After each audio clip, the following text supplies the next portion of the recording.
Dear friends, it is a pleasure for me to be here with you today after having the opportunity and the pleasure to meet you yesterday at a dinner, which enabled us to learn about each other better, especially on the with respect to music, to art. It was a pleasure for me to share this dinner with you last night. Mrs. Gabriela Ribadeneda, President of the National Assembly of Ecuador, Mr. Hirofumi Nakasone, representing Mr. Yasuhiro Nakasone, Honorary President of the Asia Pacific Parliamentary Forum, Mrs. Branwen Bishop, Speaker of the House of Representatives of Australia, Mr. Abu Sahada, President of the Senate of Malaysia, ladies and gentlemen, heads of delegation of Cambodia, Canada, Chile, the Republic of Korea, Japan, the Federation of the United States of Micronesia, New Zealand, Russia, Singapore, China, Vietnam, Indonesia. Ladies and gentlemen, members of the delegations participating in the 23rd Asia Pacific Parliamentary Forum. Ladies and gentlemen, congresspersons of the National Assembly of Ecuador, is attending here today. Dear friends, the potential of a relationship that is closer and more dynamic amongst the countries that constitute the Pacific Rim through deeper mechanisms, more stable mechanisms, and more consolidated mechanisms of cooperation shall be the topic of my presentation today. At the same time, I wish to offer a series of reflections upon the experiences of our country, Ecuador, in foreign affairs over the past few years in our region. Our country, our government, conceives foreign affairs as a priority tool to create the suitable conditions for a cooperation at the service of our people, and also for the transformation of an international order that can contribute to concretize this cooperation based on solidarity, on respect for the sovereignty of states and peoples, and that brings mutual benefits to all. Ecuador does not view the Pacific as a barrier or as a limit that separates us from Asia and Oceania, but rather it views it as a common space that we share, a space that nourishes us and whose potential we must develop for the collective benefit of our peoples and our countries. The Pacific Ocean, understood and built as this area of meeting together and common strengthening, shall be the economic zone that will be the most important zone in the world, and not only in economic and commercial terms, but also in other terms over the next decade. The countries on the shores of this huge ocean house about half of the world's population and accounts for 50% of world trade.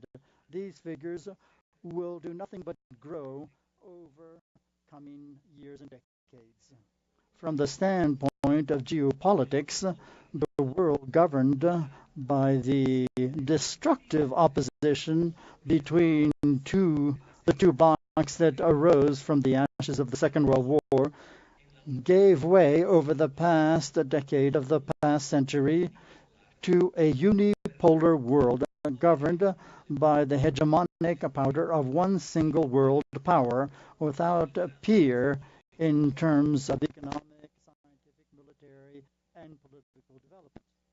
Nevertheless, the world after to what has been called the end of history, as it was dreamt up by the false prophets of neoliberalism, has appeared as a conglomerate of fragmented forces but that are sufficiently important to create new regional dynamics, a complex and changing world where the logic of conflict that is still in force is being channeled through new forms of bringing together interests and mobilizing resource, not only by states as individual players, but also by new political and economic blocs that have emerged over the past 2 decades. One point that we share, and that is extremely important amongst we, the countries of the Asia-Pacific Forum, is the need to adapt the institutions of world governance to the new political, economic, and social realities of our world. Even today, the central institution for the multilateral order, that is the United Nations, especially the Security Council of the United Nations, continues to operate in a closed circle and working imperfectly and also perversely, impermeable to a more balanced sharing and democratic sharing of power amongst the regions and countries.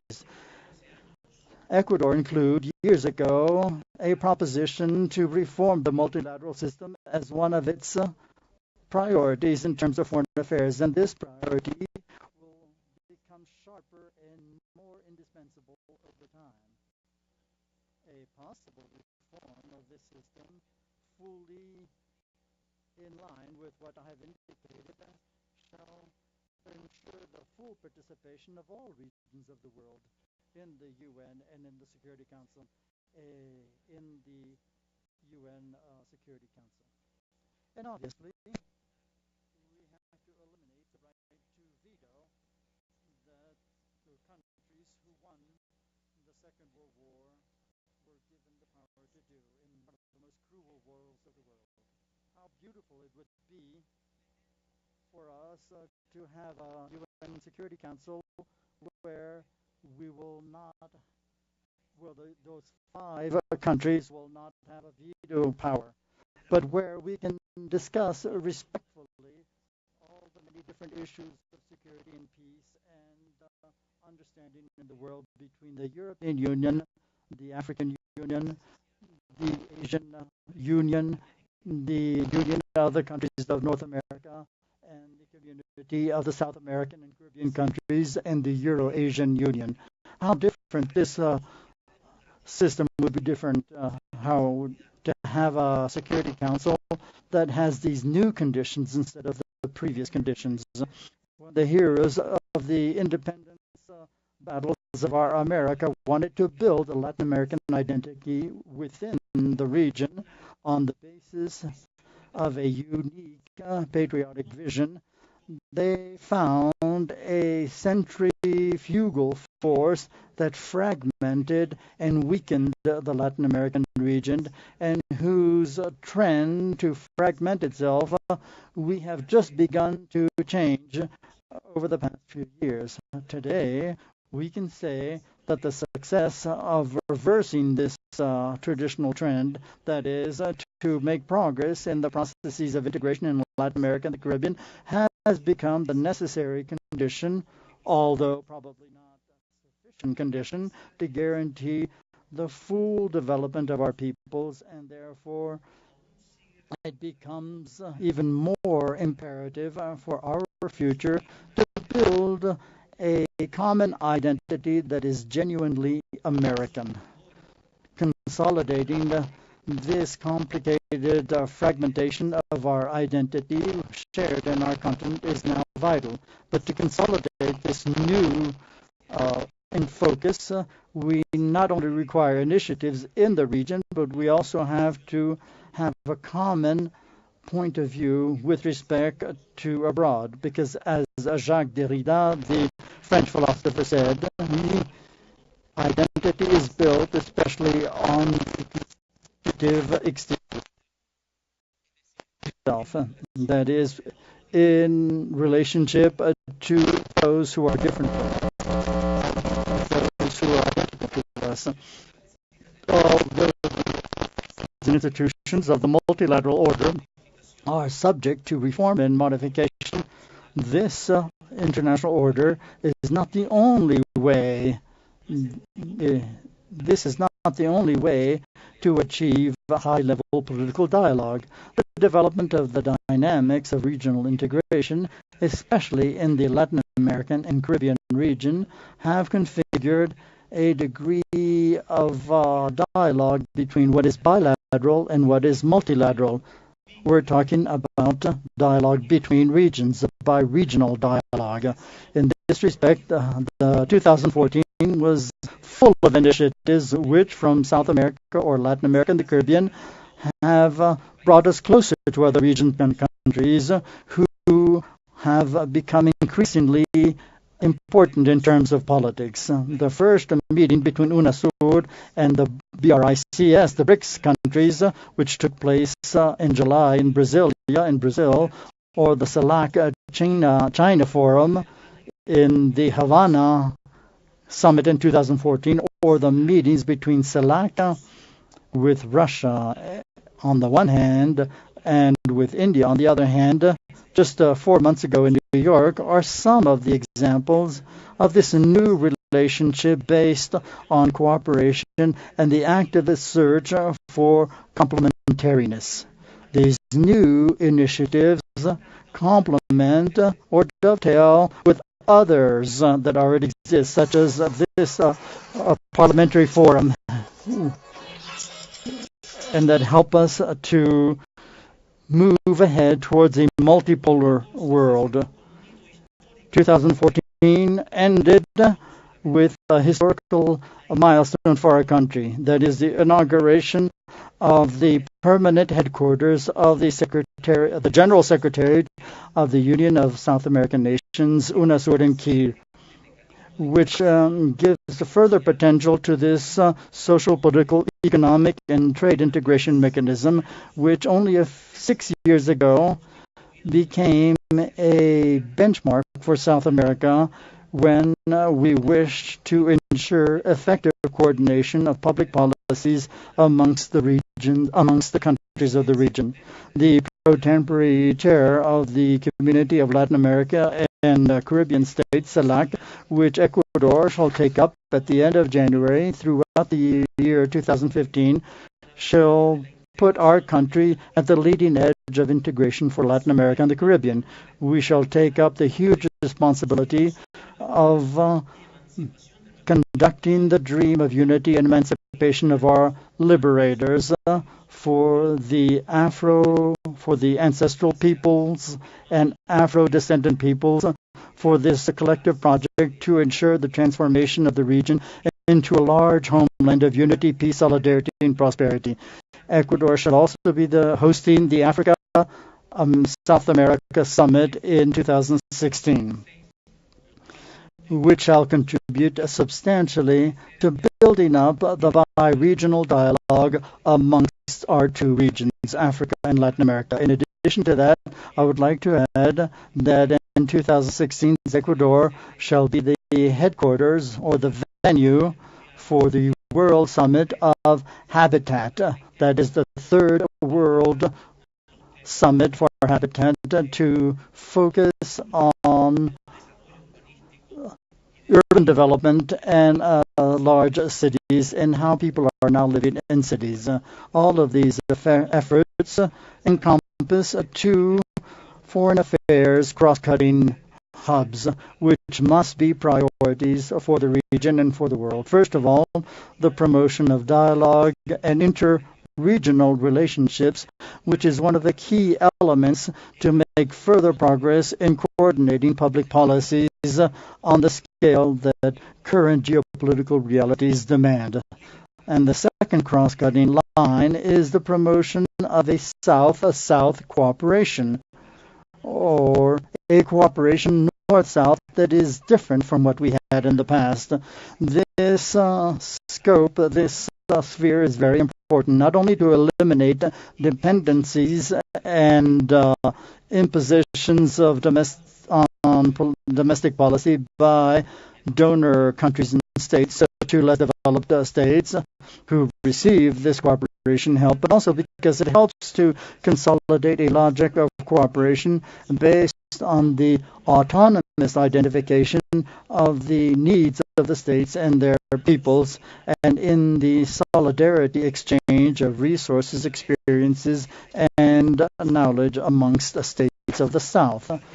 Our region is aiming its cooperation priorities to the sectors of science, higher learning for your training human talent, the acquisition of technology, and the promotion of innovation. And this is the right way to go. The development of these capacities is a critical factor to incorporate all of society in an integral progressive dynamics whose synergies enable production sectors of our country to insert themselves in regional and international production chains, incorporating processes and products that have higher added value. All of this is essential to overcome the export mentality and extractivism as driving forces of economic growth that over many, many years characterized our countries. On the other hand, the new productive tools that are now available, for example, the information and communication technologies called ICTs, make it possible to incorporate traditional economic sectors as players in the people's grassroots solidarity economy. And these new sectors need the support of the state to ensure their work with medium-sized and small enterprises. An excellent example of this possibility is the creation of the bi-regional virtual center for the development of small and medium-sized enterprises in the framework of the Eastern Asia, Latin America Cooperation Forum, FOCALAI, that will be providing virtual training and access to information about trade ties and market dynamics to small and medium-sized entrepreneurs of both regions. Along this same line, we have other cooperation initiatives based on the creation of networks focusing on knowledge, and also the exchange of professors in the areas of science and technology researches, which are of the utmost importance. Ecuador supports in our region the creation of the university network, which is a project developed in the framework of this Forum of a Southeast Asia and Latin America Forum, FOCALAI, and which should be approved this year, 2015. The development of trade ties and economic ties is another key element to take full advantage of the potential of a more intense and closer relationship amongst the different countries on the shores of the Pacific, if there is an absolutely necessary condition to facilitate a greater volume of trade and financial ties that is deeper between Latin America and the Caribbean and Asia of the Pacific Rim. This is no doubt greater progress in terms of connectivity, understood in the widest of possible meanings. The shortage of infrastructure in our region is even more marked, and in view of the evidence that no private sector player will be able to mobilize the resources needed to build highways, to open up new airlines or sea lines for passengers, of optical fiber networks to send and transmit data, and other elements of infrastructure such as seaports and airports. It must be our states that support this, and also supranational bodies to help build this infrastructure and to help the private sector in these initiatives. The recent CELAC China Summer, held last week in Beijing, gave a major impulse to concretize this progress. And there are other summits and other dialogues taking place between both regions to favor this goal. In this summit, China pledged an investment of $250 billion aimed at investment projects and infrastructure projects over the next 10 years, as well as a special loan for infrastructure amounting to $10 billion in the region. These are figures that may seem very high for small countries like ours, but they are still insufficient for the many development needs for connectivity and infrastructure that are essential to be able to promote another type of relationship, that is trade and the financial sector. In addition to that, it is necessary to materialize alternative mechanisms to ensure access to international funding, the so-called new international financial architecture. Since the financial crisis of capitalism that since the impacted our economies with special force, we found that it was necessary to provide an institutional framework for practices and organisms that will permit a sufficient access to funding loans, especially for production and infrastructure. Today, in South America, the implementation of the Bank of the South is closer than ever. We keep on making progress to constitute a reserve fund for the stabilization of our economies.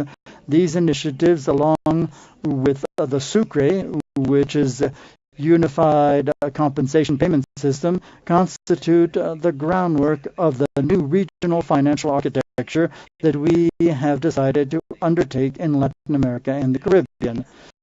But there are other similar initiatives that developed at the heart of the BRICS countries, such as the Bank and Reserve Fund of the BRICS, show a high degree of similarity and also potential for dovetailing with our own instruments created in our region. And they constitute an important step toward financial sovereignty and breaking away from dependence of certain international financial institutions, especially the Bretton Woods institutions, which have not been favorable and useful for the effective development of our societies. This chain of dependences, which in the Latin American Caribbean region, as well in many other regions of the world, was supported by bilateral investment treaties, is still in force, thanks to an international investment system that was not built to ensure a balanced benefit between the investors and the beneficiaries of foreign investment. In the 1990s, Ecuador signed, for example, 26 bilateral investment treaties, which were considered to be the legal framework that would provide the country the funding it needed to implement investment projects and that would enable private investors to obtain high returns for their capital investment. But after suffered from negative impacts of these frameworks of regulation, for example, arbitration lawsuits, because supposedly we had failed to comply with the agreements, Ecuador established a comprehensive auditor system for these bilateral investment treaties. The results of these new audits will determine whether the signing of these treaties turned out to be beneficial or negative for the country. But regardless of the quantitative results of this new auditing of these investment treaties, the government of Ecuador has determined that they involve profound injustice, that there is an inherent perversion to the international investment protection system. The centers for arbitration for the settlement of disputes are usually located in the financial centers of the developed world. Unfortunately, oftentimes they become forms of injustice, and lack of defense for the states of the South. And they are the support that continues to support continual exploitation of transnational companies. The experience of Ecuador in this sense is traumatic and highly costly. The decision given by CIDA in the Occidental case, because Ecuador has been judged that it has to pay a high amount of money to this oil company. There's another arbitration process promoted by Chevron Texaco against the Ecuadorian state, and that has begun with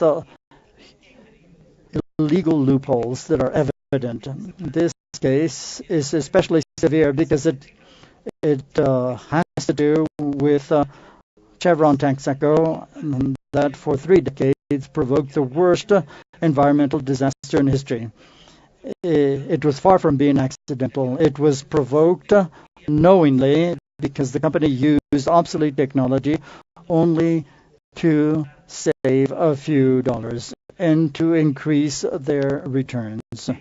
20 years after the groups affected filed their lawsuit, that is the population of Ecuador in the Amazon region, and even with a conviction against Chevron Texaco, the company refuses to take up its responsibility and refuses to pay its $9.5 billion that are stipulated in the conviction. And they pretend through an illegal lawsuit that it should be the Ecuadorian citizens that have to pay for the pollution that they were responsible for. This is a world-scale problem that affects a large number of countries in developing countries. Deprived of sufficient capacity to defend themselves in arbitration organisms, they are seen obliged to pay million-dollar compensations to avoid even worse impacts. They are considered now as parias and outside access to international financial markets and northern private sector investment players. That is why it is necessary to build a system that is more fair, that is more equitable. This construction requires a new relationship between transnational capital and the states that enables a more balanced distribution of the benefits of foreign investment between investors and southern states. An important tool to ensure an effective coordination between developing countries is the South Observatory.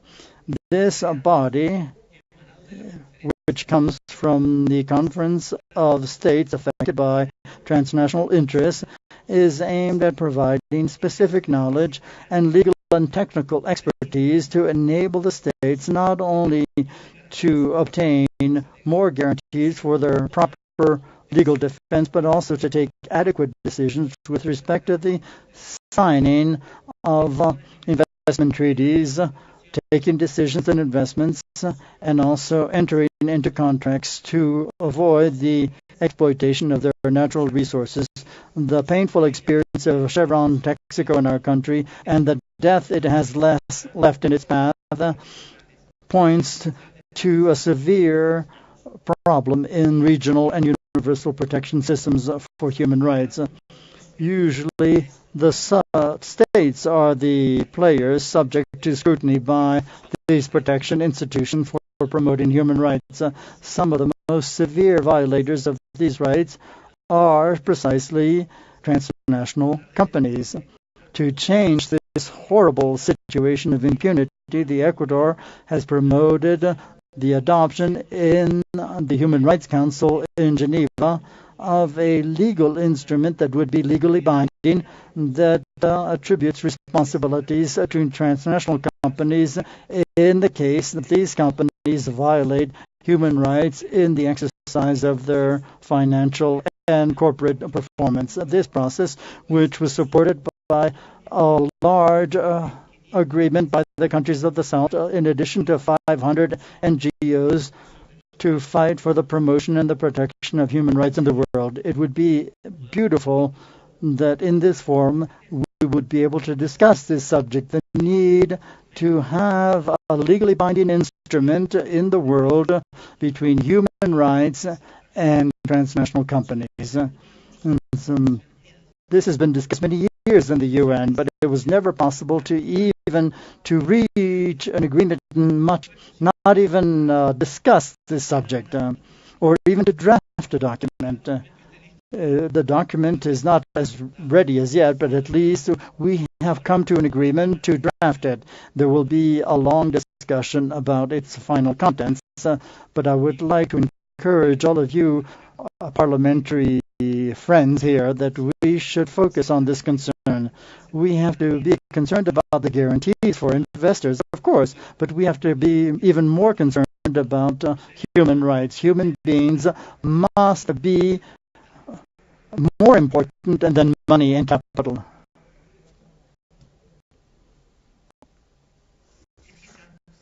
It is probably in the framework of human rights where Ecuador, in the regional and global context, has made the greatest progress. I would say that the Latin American region and Caribbean region have made great progress, as well as the countries of the Asia-Pacific Forum that are represented here. How much progress have we done in terms of human rights? Incredible progress, not only to effectively protect human rights, but also to promote an economic, social, and cultural system that respects these rights, focusing on the promotion of not only individual human rights and traditional human rights, but also the new economic, social, and cultural rights, and also environmental rights. Today we have made great progress in definitively eliminating poverty, especially extreme poverty in Ecuador, and also eliminating illiteracy, reducing mother and child mortality, and building up human development indicators. These are the tangible results of a clear option for a culture defending life and allocating resources to provide all citizens basic public services that are necessary to ensure a decent life so they can fully develop their skills and capacities. In our country, we have had special circumstances. For example, in the neoliberal age, there were millions and millions of Ecuadorians, especially beginning in 1999. We estimate that more than 2 million to 3 million Ecuadorians had to flee from the country to find better opportunities for their lives. But now they're coming back. But now even neighboring countries are sending their citizens to our country, Ecuador, because they find greater living conditions and more human rights in our country. In the framework of promoting human rights, human mobility has a major role in the foreign affairs policy of Ecuador. We would like to call your attention, the attention of the countries that have not pledged themselves with respect to migration. There are international conventions that have been signed at the UN for migration, one that refers to the right of migrant workers and their families. Almost all of the countries of the South have signed these new conventions, but many countries of the North have not done so. And this is leaving these people in an international situation of defenselessness. And this is indispensable to ensure the development of our societies in the world. Many leaders have spoken about this. Mrs. Merkel and Mr. Obama have spoken about this. And many of the world leaders of both the North and the South have talked about the benefits of immigration. But we are not capable, nevertheless, of pledging ourselves, signing and ratifying the international conventions with respect to immigrant workers and their families. And so we invite all of you here at this forum to call upon all countries to pledge themselves, not commitment, but to make an effective commitment conventions to protect migrant workers in the world. There is no illegal citizen. Human beings are not illegal. Human being may be in a regular migratory condition. We are legal. And because we are human beings, we have rights and we have to be respected in our human rights. I hope that there shall be a world commitment for the benefit of migrants. Without any doubt, one of the most complicated challenges that we must tackle as a global society have to do with threat to peace and regional security and world security. We have to every single day tackle that are attacking our states and our citizens. We have to coordinate our efforts with other countries in order to ensure the necessary effectiveness to counteract the actions not of the state but of non-state proposed threats. The Latin American Caribbean region for many years were subjected to a logic of domination, and our countries were subjected to the interest of the United States of America because of the Cold War and the dispute between the Soviet Union that occurred after the Second World War with the Hemispheric Security Project. Some of the mechanisms that emerged did not serve to provide security and peace in our region. A good example of this was the Inter-American Treaty of Mutual Assistance, or TIAR in Spanish. It was an agreement promoted by the United States to ensure that any country of the region could help another country of the region that was subject to an external threat. But in practice, this instrument did not serve these purposes. It became a mechanism for control and repression at the service a political and ideological project for our country. Ecuador left TIAR in 2013. Many other countries have done the same. And many of our countries in UNASUR have promoted the creation of new capacities for defense and security under the control of our own peoples, of our own states, and not under at the service of the powers that be. These efforts have led to the creation of the South America Defense Council in the framework of UNASUR. This council was set up as a forum for dialogue between the armed forces and governments in charge of defense and security of our states. Now, armies that in the past were fighting each other coordinate their strategies to tackle common threats, which has enabled us to build up a new trust, which is the key to consolidate peace in our region. At the same time, to tackle new ways of acting by many countries and armies of the North, we have a new methodology for making sure military spending is transparent to avoid war becoming a big business, and with war, economic performance is fed by horror and destruction. Latin America today is precisely a region of peace. It is an example of peace, of democracy in the world. There are no conflicts amongst our countries or our sister peoples in our continent. Unfortunately, different from other countries in the world, in Syria, in the Middle East, in Ukraine, Western Africa, which are sad examples of where the dynamics of clashes and conflict and political pressure and finally external military intervention are imposed as a way of settling disputes amongst parties. On many occasions, we know that the intention of intervention is not the settlement of conflicts, but rather controlling the territory and taking advantage of the natural resources of the country whose sovereignty is violated. We have seen this on too many occasions. Our countries, nevertheless, promote the peaceful resolution of conflicts and respect for international law and respect for the sovereignty of all states and for the promotion of a culture of dialogue and peace.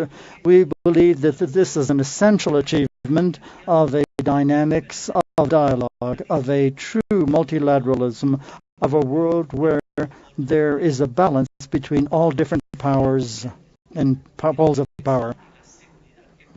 We, as a country, are aware that the protection and security that we provide to our citizens and to our state should not be at the cost of the freedoms and rights of persons. Ecuador has firmly condemned episodes of espionage and the systematic surveillance plans against the world population undertaken by certain states of the North. Now, after the massacre that took place in Paris last week, which we have all also condemned, which constitute a severe attack against the freedom of expression. Now we have a new discourse that is asking us to restrict our liberty and human rights for greater security. But this is a wrong debate.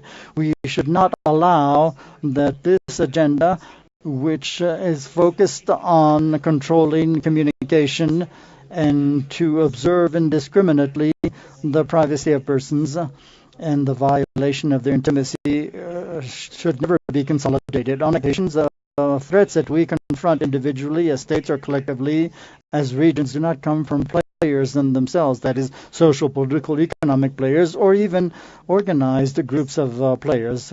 Probably the most terrible threat for our human species is the one that comes from the devastating impacts of climate change. The countries brought together by the Pacific Ocean, we have in common the problem that comes from global warming on oceans. Not only small island states are being threatened. Any country with a kilometer of coastline can be threatened by rising sea levels or changes in climate with, as you well know, catastrophic effects. Once again, an authentic will to tackle the problem decisively without a short-sightedness is a necessary condition to design collectively possible solutions to such a complicated problem. The result of the recent meeting held in Lima, although it did not respond to the high expectations that had been created, entails a step forward that makes us look forward to the next summit in Paris, where the future of our planet is at stake. This forum is required to issue its opinion about climate change, but not only to say its opinion, but also to require concrete commitments to reduce pollution, to fund solutions of pollution in the world, because there shall be either wealthy countries or poor countries, or big powers or small powers. There shall not be northern powers or southern powers. This is a planetary problem, and this is a problem that the world together has to focus on, and this forum has to discuss this major issue.